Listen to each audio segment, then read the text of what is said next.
Now, got the first project in the new workspace. A random bunch of PVC bolted together. Or is it? Let's just open it up, see what it is. It is a new back frame for Judd McStud.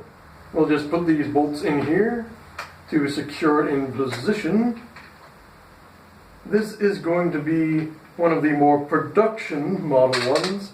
That's right, I said production level. I'm planning on doing an Etsy store maybe and selling some Judd McStud arms. So people don't have to build it themselves, they can just buy them from me. You can see it's pretty stable. Doesn't flex around too much. And it collapses down to an easy size. I don't have Judd McStud's arms with me at the moment. I need to go back to the old space and pick them up off the ground and try them out on here.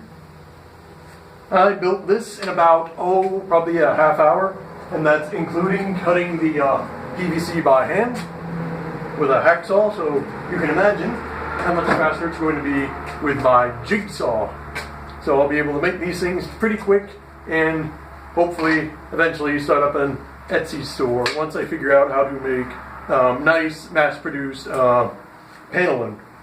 Because working with metal, A, the metal is kind of dangerous, and B, it can get expensive. So I'm going to look into maybe getting some like plastic stuff, maybe some molding. I don't know, I'll have to see and look at the prices people have for, like armor for cosplay, things like that. See how that goes.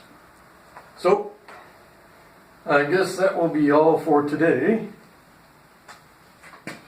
If you do enjoy my content, be sure to like and subscribe and build yourself a mech arm backpack today. Bye bye.